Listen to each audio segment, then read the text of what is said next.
10 का डेफिनेशन आपने अभी सुना कि भाई किसी भी एज की मेल और फीमेल के लिए ये डेफिनेशन है।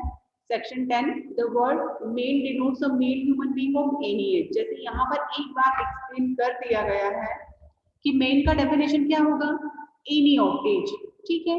मतलब यहाँ पर उन्होंने क्लियर कर दिया है कि मेन वर्ड कहीं भी आता है मीन्स यहाँ पर किसी भी एज के मेन के लिए यहाँ बात की गई है ना। मतलब पूरी की पूरी जो आपकी कोड है, आईपीसी है, भारतीय दंड संहिता, एक एक चीज, जैसे मान लीजिए आपका स्टार्टिंग वाला पूरा जो पोर्शन है 52 तक, जिसमें कि सिर्फ और सिर्फ एक्सप्लेनेशन दिए गए हैं। मतलब आपको डिफाइन किया गया है कि इस पर्टिकुलर चीज का मतलब क्या होगा। जैसे पर्सन हुआ, मेन वुमन हुआ, पब्लिक हुआ, सर्वेंट ऑफ गवर्नमेंट हुआ। जैसे अभी हम सेक्शन 21 पढ़ेंगे, इसी के साथ इसे समझो। सेक्शन 21 में पब्लिक सर्वेंट हम पढ़ेंगे, ठीक है। अब यहाँ पर उन्होंने इसके कई सारे उसे अलग अलग पार्ट में डिवाइड कर दिया है। Who will be public servant या हु इज पब्लिक सर्वेंट, यहाँ पर उन्होंने क्लियर कर दिया है। जैसे the word public servant denotes a person falling under any of the description hereinafter following namely. मतलब यहाँ पर जिन चीजों को मेंशन कर दिया गया है वे सभी पब्लिक सर्वेंट की कैटेगरी में आ जाएंगे। ओके, मतलब 21 में उन्होंने डिफाइन कर दिया है।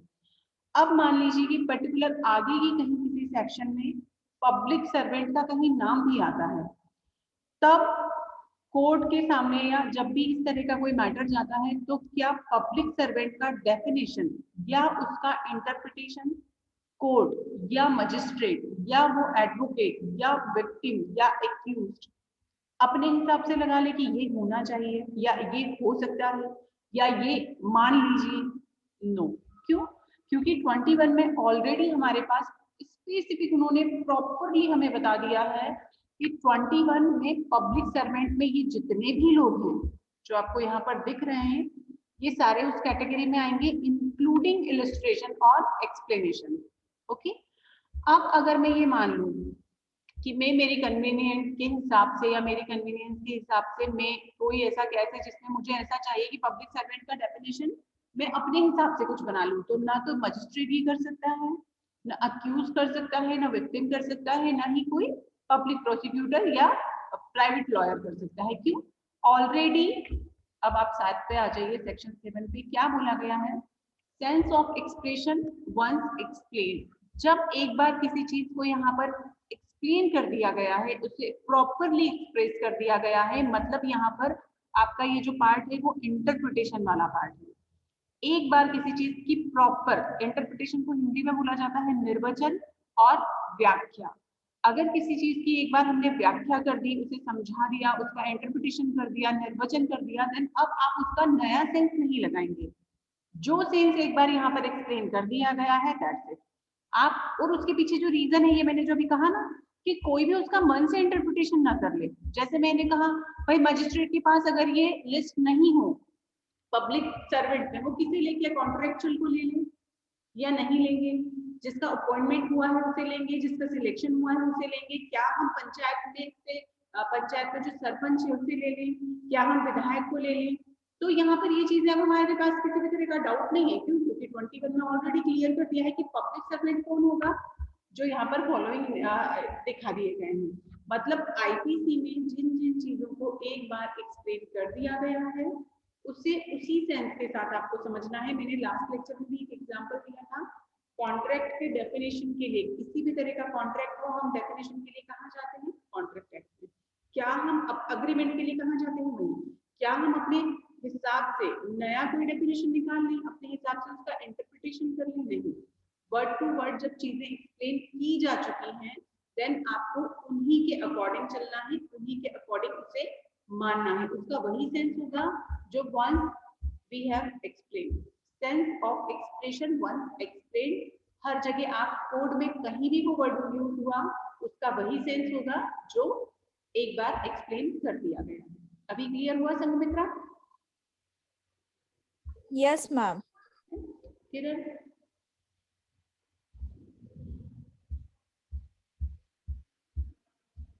चलिए, पब्लिक इसके अलावा किसी को और कोई प्रॉब्लम? कोर्ट ऑफ जस्टिस, देखिए कोर्ट ऑफ जस्टिस में भी शायद आप लोग बार बार कंफ्यूज हो जाते हैं क्योंकि जो लोग पढ़ चुके हैं वो लोग भी कंफ्यूज हो जाते हैं, तो मे बी आप लोगों को भी प्रॉब्लम आए। सिंपल सी चीज है, कोई भी परिसर, premises, building court of justice नहीं है जब तक कि वहां पर सीधी सी लाइन है, the words court of justice denote a जज who is empowered by law. मतलब यहाँ पर हम किसी बिल्डिंग को ना मान ले, हम किसी परिसर को ना मान ले, जब कोई जज जब वहां पर कोई जुडिशियल वर्क करता है, ये माना जाता है, हम बोल सकते हैं कि वहां पर अगर किसी व्यक्ति ने, कोई मजिस्ट्रेट ने कहीं भी बैठ कर कोई जुडिशियल एक्टिविटी की है, ये मान लिया जाएगा उस पर्टिकुलर प्लेस को उस टाइम के लिए कोर्ट ऑफ जस्टिस मान लिया जाएगा, पर्टिकुलर उस टाइम के लिए। ठीक है, तो यहाँ पर इसमें भी आपको कंफ्यूज नहीं होना है। अब हम आते हैं 21 पर। The words public servant denotes a person falling under any of the description जो यहाँ पर बताए गए हैं। सबसे पहले every commission officer in military. अब मिलिट्री में सारी आ गई, इसमें नेवी, एयरफोर्स, सब कुछ आ चुका। सेकंड, थर्ड, एवरी जज including any person empowered by law to discharge whether by himself or as a member of any body of person any judiciary function। मतलब यहाँ पर आप लोग अपना बैरक भी निकाल कर रखेंगे अगर कोई हिंदी का स्टूडेंट है तो, क्योंकि हिंदी भी थोड़ा सा इसका टफ है। लोक सेवक में कौन आएगा? भारत की सेना, नौसेना, वायुसेना और का हर आयुक्त ऑफिसर। ठीक, फिर हर न्यायाधीश, जिसके अंतर्गत कोई भी ऐसा व्यक्ति आता है जो किसी न्याय निर्णायक कृत्यों को, जो भी एक्टिविटीज हैं जो आपकी जुडिशरी से रिलेटेड, उसमें वो काम करता है। फंक्शन मतलब यहाँ पर उससे रिलेटेड कोई भी काम करना। फिर every officer of a court of justice, every officer of court of justice including a liquidator, receiver और कमिश्नर। रिसीवर और कमिश्नर पीपीसी में आप लोगों ने पढ़ा है, अभी आप लोगों ने तो नहीं पढ़ा है। मीन्स अगर उसे अपॉइंट किया गया है तो, और अगर वो अपॉइंटेड है तो, whose duty is it is as such officer to investigate or report of any matter of law। जिसके पास ये राइट है कि वह किसी पर्टिकुलर रिपोर्ट को इन्वेस्टिगेट कर सकता है, किसी मैटर को इन्वेस्टिगेट कर सकता है, उसकी रिपोर्ट कर सकता है, किस संबंध में? एनी मैटर ऑफ फैक्ट और लॉ और फैक्ट। ओके, और to make authentic or keep any document or to take charge or dispose of any property। dispose of any property, किसी को भी ये राइट होता है कि किसी की भी प्रॉपर्टी को डिस्पोज कर दे? नहीं, पर अगर वो कोई व्यक्ति है तो उसके पास ये राइट होगा अगर उस पर्सन में या उस मैटर में वो काम करता है तो। और to execute any judicial process, judicial process को एग्जीक्यूट करने का right. Okay, or to administer any oath or to interpret or to preserve order in the court, and every person specially authorized by a court of justice to perform any of such duties। मतलब न्यायालय से जुड़ा उसमें हर एक व्यक्ति आ जाता है, चाहे वो रिसीवर हो, कमिश्नर हो, और कोई भी ऐसा व्यक्ति जो विधि के साथ किसी भी मामले में कोई अन्वेषण करता है, उसकी रिपोर्ट करता है, कोई दस्तावेज बनाता है, उसे प्रमाणीकृत करता है। ठीक है, इसका जितना भी आपका इंग्लिश है, इसी का हिंदी मैंने कहा है अधिप्रमाणित करना। अभी क्योंकि बार बार मैंने कहा है कि हिंदी ज्यादा टफ होता है तो कुछ चीजों को नोट डाउन कर लिया करो। ठीक है, जैसे अधिप्रमाणित करना कि उस पर्टिकुलर डॉक्यूमेंट का ऑथेंटिसिटी क्या है उसको चेक करना, और किसी भी संपत्ति का भार संभालना या उसका व्ययन करना, उसके चार्ज उसके ऊपर इम्पोज करना या उसे डिसॉल्व करना, डिस्पोज करना। ठीक है, और ऐसी कोई भी न्यायालय से जुड़ी जितनी भी व्यवस्थाएं हैं उन्हें बनाकर रखना। मतलब यहाँ पर कोर्ट में, कोर्ट ऑफ जस्टिस में कई सारी ऐसे कैटेगरी थी जिसके सारे के सारे लोग यहाँ पर उसमें शामिल होते हैं। अब एवरी ज्यूरी में, जूरी का मेंबर, असेसर और पंचायत का सदस्य। फिर पंचायत के सदस्य में जो इलेक्शन वाले नहीं है, यहाँ पर याद रखिएगा ये चीज, इलेक्शन से जो लोग जाते हैं रिप्रेजेंटेटिव, वो यहाँ शामिल नहीं है। पंचायत के अगर सर्वेंट हैं तो जिसे मैम रिपीट कर दीजिए। every juryman, assessor or member of a panchayat assisting a court of justice or public servant। यहाँ पर मैं आपको बता दूं पंचायत का जो सदस्य होता है जो कि अपॉइंटेड मतलब जो कि रिप्रेजेंटेटिव नहीं, इलेक्शन से नहीं आता है, जिसे कि प्रॉपर उसे का अपॉइंटमेंट होता है, वह व्यक्ति यहाँ पर शामिल होगा। यहाँ पर जो इलेक्शन और हमारे रिप्रेजेंटेटिव जो डायरेक्ट इलेक्शन से हमारे पास आते हैं वो इसमें शामिल नहीं है। मतलब पब्लिक सर्वेंट से मतलब है जो सरकार की सेवा में है, सरकार की सेवा में है मतलब जिसका कि डायरेक्ट अपॉइंटमेंट होता है, किसी एग्जाम के थ्रू आप गए हैं, है ना। यहाँ पर आप कहीं ना कहीं चुने गए हैं, चुनने में इलेक्शन वर्ड यहाँ पर यूज बिल्कुल भी नहीं होगा, पर इलेक्शन करवाने वाले सारे के सारे यहाँ शामिल होंगे। क्यों? क्योंकि वो लोग इसके लिए ऑथोराइज है, गवर्नमेंट ने उन्हें बनाया है। फिर 6 में आप देखेंगे every arbitrator or other person to whom any cause of matter has been referred for decision on or report by any court of justice or by any other competent public authority। अपने आप में ये complete word है public authority, क्योंकि public authority बोल दिया गया है मीन ऑब्वियसली वो पब्लिक अथॉरिटी ही मीन्स कहीं ना कहीं वो किसी पद पर है, पोजीशन पर है, उसके पास कुछ अथॉरिटी है। अब आर्बिट्रेटर कौन होते हैं?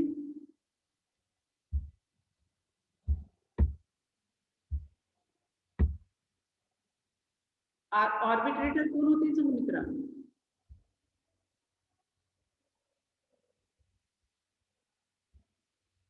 सॉरी मैम, नहीं पता। मध्यस्थता अधिनियम के बारे में आपने सुना होगा।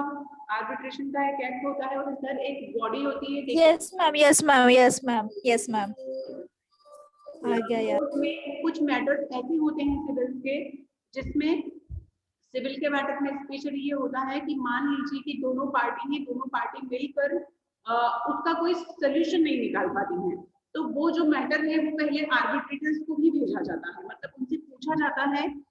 सीधे पढ़ाया था ना कि आपका 89 की कार्यवाही होती है, 89 सेक्शन 89 ऑफ सीपीसी में एक प्रोसीजर है, ये लोग सुनिए। मैं अभी आप लोग की क्लास में सीनियर भी बैठे हुए हैं इसलिए ठीक है, ऑफलाइन 89 का एक प्रोसेस होता है सीपीसी में, जिसमें ये किया जाता है कि जब कोई इस तरह का सिविल मैटर होता है तो उनसे पूछा जाता है कि क्या आप इसमें आप समझौता करना चाहते हैं, कॉम्प्रोमाइज करना चाहते हैं। अब कई बार तो चीजें ma'am yes settlement, sorry out of court settlement. ना ma'am out of court settlement. Out of court नहीं, अभी सुन लो पहले, आउट ऑफ कोर्ट नहीं होता है ये। जैसे ही आपने केस पुटअप किया है, उसके पुटअप होने के बाद मतलब इश्यूज बनने के पहले, आपके इश्यूज भी बनने के पहले, इश्यूज जो बनते हैं सिविल में उसके भी पहले आपसे पूछा जाता है, दोनों पार्टी जब एक बार अपीयर हो चुकी है तो उनको पूछा जाता है कि क्या आप यहाँ पर अपना जो केस है उसे कॉम्प्रोमाइज करना चाहते हैं या उसको हम आर्बिट्रेशन में भेज दें। तो कई बार मैटर या तो कॉम्प्रोमाइज में होगा तो और नहीं हो पा रहा है, या कहीं पर हमें आर्बिट्रेटर्स की जरूरत हो रही है। आर्बिट्रेटर्स को हिंदी में बोला जाता है मध्यस्थ। दो पार्टीज हैं, दोनों के बीच डिस्प्यूट्स हैं, इतने ज्यादा है कि वो दोनों नहीं संभाल पा रहे हैं, तो आप किसी तीसरे कोर्ट में शामिल करेंगे।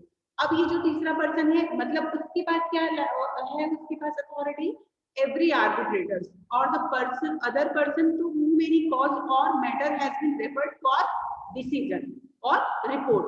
तो यहाँ पर इस कंडीशन में उनके पास ये अथॉरिटी होती है, तो एवरी जो भी मध्यस्थ होते हैं उनके पास भी ये पावर होता है, क्योंकि वो लोग उसमें आर्बिट्रेटर का काम करते हैं और दोनों के बीच के जो डिस्प्यूट्स होते हैं उन्हें रिसॉल्व करवाते हैं, और कई बार उन्हीं के माध्यम से वो केस पूरा चलता है और उसमें जो फाइनल को बोलते हैं कि भाई इस तरह से होना चाहिए और उस तरह से वो मैटर शॉर्ट आउट होता है।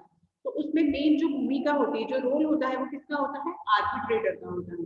ठीक है, तो ये आर्बिट्रेटर्स जो होते हैं, ऐसा नहीं कि बीच में कोई बिचौलिया नॉर्मल सा पर्सन, नो, ये they are public authority. Okay, तो यहाँ पर आर्बिट्रेटर्स भी उसी में है, कोर्ट ऑफ जस्टिस में ही कहीं ना कहीं ये से हम इंक्लूड मान सकते हैं।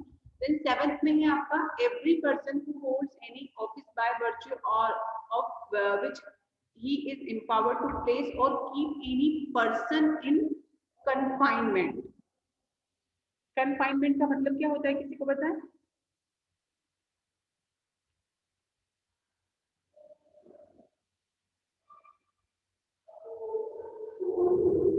कन्फाइनमेंट क्या होता है प्रिया?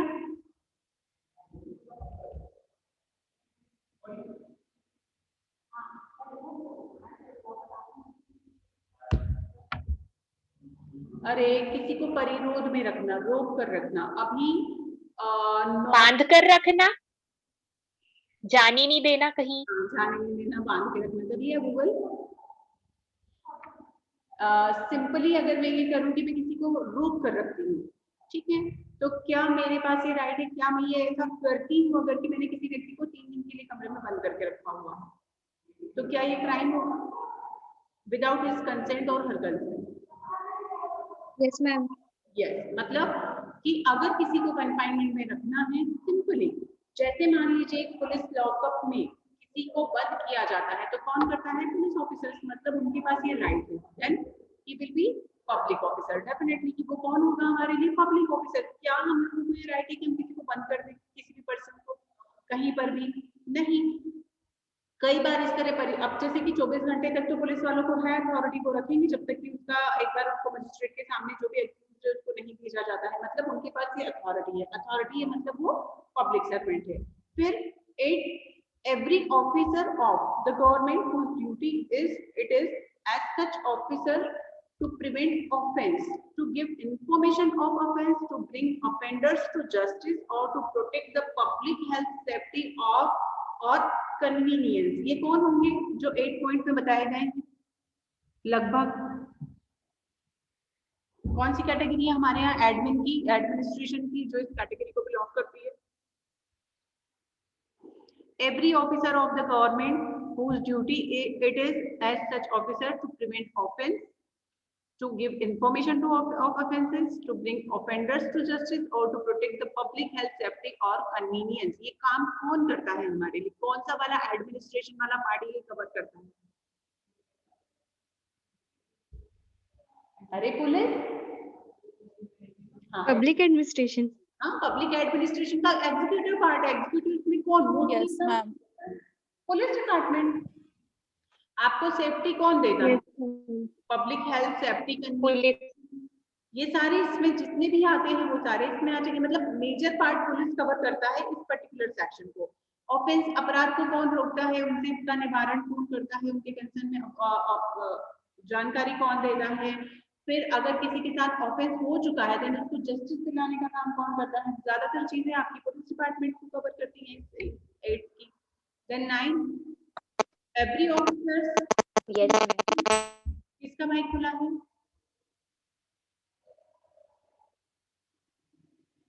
देखिए अब ये जो मैटर है 9th वाला कोई रीड करेगा प्लीज? प्रिया रीड करना है इसे। Yes, ma'am. Every officer whose duty it is as such officer to take, receive, or expend any property on behalf of the government or to make any survey, assessment or contract on behalf of the government or to execute any revenue process or to investigate or to report or any matter affecting the pecuniary interest of the government or authenticate to keep any document relating to the pecuniary interest of the government or to prevent the infraction of any law for protection of the pecuniary interest of the good. इस पूरे part को अगर आपने ठीक से ध्यान से अगर पढ़ा होगा और सभी ने सुना होगा, सिविल मैटर्स हमारे जितने भी होते हैं वो इस पार्ट को कवर करते हैं, क्योंकि इसमें एक्चुअली क्या है आपका पेक्यूनरी इंटरेस्ट से रिलेटेड जो मैटर्स होते हैं। अब मान लीजिए किसी का कोई सर्वे करना है, असेसमेंट करना है, कोई कॉन्ट्रैक्ट से रिलेटेड चीजें हैं, कुछ चीजें एग्जीक्यूट करनी है, रेवेन्यू से रिलेटेड है, उसका इन्वेस्टिगेशन है, उसका रिपोर्ट बनाना है, किसी की प्रॉपर्टी। अब जैसे मान लो कि कोई प्रॉपर्टी से रिलेटेड डिस्प्यूट है, एक एग्जांपल बतौर समझना, क्योंकि अभी मैं MPLR से पढ़ाई दी हूँ। किसी भी लैंड पर जैसे मान लीजिए पटवारी है, ठीक है, उसे जाना है और जैसे मान लो मेरा एक 2 बीघा का जमीन है और उसकी नाप वो होती है ना, उसका सर्वेक्षण होता है, उसे नापा जाता है। अब मैं क्योंकि मैं ओनर हूँ प्रॉपर्टी का, तो मैं क्या उसे डिनाई कर दूं कि आप नहीं आ सकते, या क्या वो मेरी उस लैंड पर आ सकते हैं सिर्फ इस काम के लिए कि हाँ हमने पूरा उसका नाप तोल करना है, कितनी जमीन है, क्या है? एंड मैं मना कर सकती हूँ उनको, मैं डिनाई कर सकती हूँ कि नहीं आप तो नहीं, मेरी जमीन है, इस पर आप कदम भी नहीं रख सकते। क्या मैं ऐसा कर सकती हूँ? No, ma'am. नहीं। क्यों? क्योंकि वो क्या कर रहे हैं, गवर्नमेंट का काम कर मैम रहे क्यों? हैं, इज फॉलोइंग हिज ड्यूटी, वो उनका काम कर रहे हैं। अब उस कंडीशन में जैसे कि किसी की भी प्रॉपर्टी से रिलेटेड काम करने के लिए, क्योंकि वो रेवेन्यू से रिलेटेड है, उनको अगर सर्वे करना है तो वो अपना ड्यूटी करते हैं, ठीक। अब वो उनकी ड्यूटी करते हैं तो डेफिनेटली क्या, क्योंकि वो हो सकता है पटवारी हो या नायब तहसीलदार हो या एसडीएम, कोई भी अगर अपने उन अधिकारियों के साथ अगर ये काम करते हैं तो हम पब्लिक उन चीजों को डिनाई कर सकते हैं? नहीं। क्यों नहीं कर सकते? क्योंकि वो गवर्नमेंट सर्वेंट है और वो अपना ड्यूटी करते हैं। आपका ये जो 9th वाला पार्ट है, इसमें मोस्टली वही पार्ट कवर होता है जिसमें कि जैसे इन्होंने क्लियरली कहा है कि वह सरकार की ओर से बिहाफ ऑफ द गवर्नमेंट किसके लिए क्या काम करते हैं। हो सकता है किसी की संपत्ति को ग्रहण भी कर ले, मतलब किसी की प्रॉपर्टी को वो अटैच भी कर ले। अब अटैचमेंट कब होता है?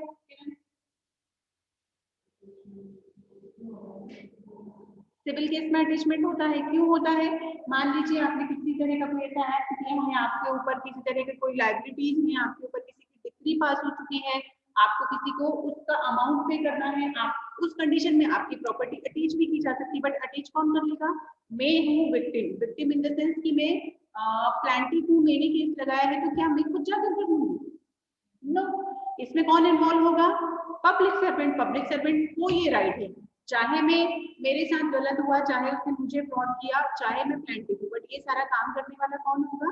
Public servant. पब्लिक सर्वेंट अब क्योंकि मेरे लिए की चीजें की जाती है तो भी, या एनी अदर एनी पर्सन, कोई भी रीजन हो सकता है, उसका खुद का ही कोई इशू हो, उस कंडीशन में उसके उस प्रॉपर्टी के संबंध में कोई भी सर्वे, असेसमेंट, कॉन्ट्रैक्ट, कुछ भी ऐसा एक्ट होता है तो वो करने का राइट सिर्फ पब्लिक सर्वेंट को ही होता है। हम खुद से जाके किसी की प्रॉपर्टी पर कब्जा कर लें, नॉट पॉसिबल कि भाई तुझसे मुझे पैसे देने हैं, चलो अपनी प्रॉपर्टी मुझे दे दो, इट्स नॉट पॉसिबल, है ना। फिर 10th में सारे के सारे ऑफिसर्स एवरी क्या पढ़ा था अभी आपने? हाँ 9th 10th पढ़ना है इसमें। 9th पढ़ा था। बोलो, अगला पढ़ो।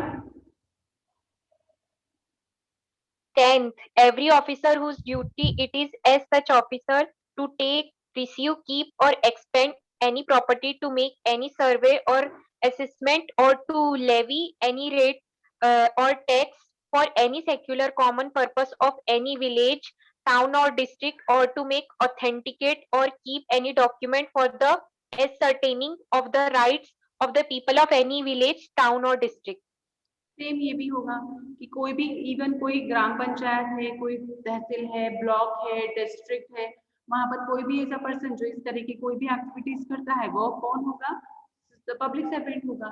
And next, every person who holds any office in virtue of which is empowered to prepare, publish, maintain or revise any electoral roll or to conduct an election or part of an election।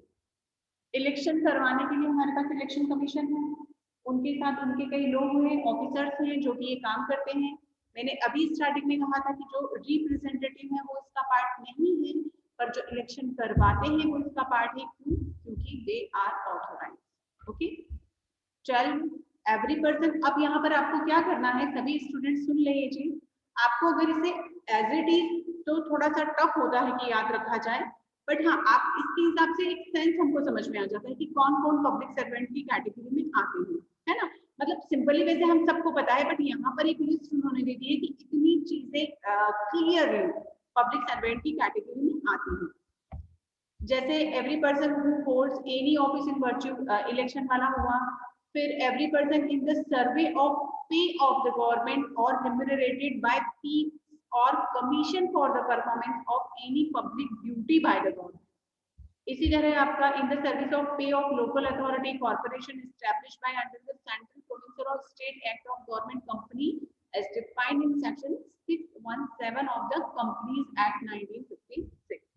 यहाँ पर ये सारे के सारे जो कि निर्वाचन की नामावली तैयार करे, ये सारे के सारे लोग इस कैटेगरी में आते हैं। स्थानीय प्राधिकारी या तो स्टेट के सेंट्रल गवर्नमेंट में जो भी कंपनी लॉ है उसमें जो डिफाइन किया गया है 617 में, उसे भी यहाँ पर शामिल किया गया है।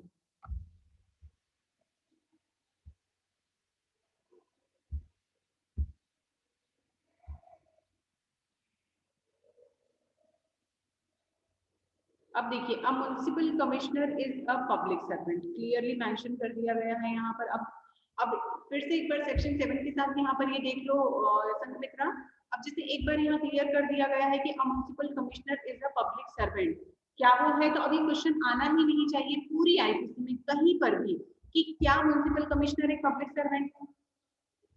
ये क्लियर हो चुका है, एक जगह ये क्लियर हो गया, दैट्स इट, खत्म। अब यहाँ पर कोई क्वेश्चन अराइज होता ही नहीं है कि वो है या नहीं है। Okay, Yes, ma'am. आप लोग देख लें, ऊपर जितनी भी चीजें मेंशन की गई हैं वो सारे के सारे पब्लिक सर्वेंट की कैटेगरी में आते हैं। एक्सप्लेनेशन में उन्होंने बोल दिया है, चाहे उन्हें अपॉइंटमेंट गवर्नमेंट के थ्रू हुआ है या नहीं। फिर एक्सप्लेनेशन 2, जो भी पब्लिक सर्वेंट जहां भी शब्द आता है ये मान लिया जाएगा कि वह उस कैटेगरी को ही बिलोंग करता है, चाहे उसमें कहीं किसी भी तरह का कोई इवन डिफेक्ट भी क्यों ना हो, तब भी अगर उसके सामने पब्लिक सर्वेंट है मींस वो इस कैटेगरी को बिलोंग करता है। Election, the word election denotes an election for the purpose of selecting member of any legislative, municipal or other public authority of whatever character the method of selection is which is by or under any law prescribed by as by election। किसी भी तरह का निर्वाचन, निर्वाचन और निर्वचन ये दो शब्द आज आपने पढ़े होंगे। किसी कौन है हिंदी मीडियम अभी यहाँ पर, और अगर नहीं भी है तो सभी फिर से सुन लें। निर्वाचन का मतलब होता है चुनाव, इलेक्शन। निर्वचन सिर्फ आ की मात्रा का डिफरेंस है, निर्वचन का मतलब होता है इंटरप्रिटेशन। ओके, अब यहाँ पर हम बोल दें कि कौन से चुनाव, तो कौन से चुनाव वो भी उन्होंने क्लियर कर दिया। भाई किन इलेक्शन की हम बात कर रहे हैं? इलेक्शन में सारे लेजिस्लेटिव, म्युनिसिपल और अदर पब्लिक अथॉरिटी जो भी इसमें शामिल है। ठीक है, आगे का कल पढ़ेंगे, इससे आगे का। अब इसमें आप लोगों के लिए होमवर्क है कि आप लोग अब इसको प्रॉपर स्टडी करेंगे और जो भी क्वेरीज हैं आपके वो कल आप निकाल कर रखेंगे। ठीक है, जितने भी इतना सब पढ़ने के बाद कई सारे क्वेश्चन हो सकते हैं दिमाग में आए कि ये पब्लिक सर्वेंट है या नहीं, या वो पब्लिक सर्वेंट है या नहीं। तो ये सारी चीजें आप लोग पहले थोड़ा सा रेफरेंस बुक में जाकर स्टडी करिए तो आप लोग को क्लियर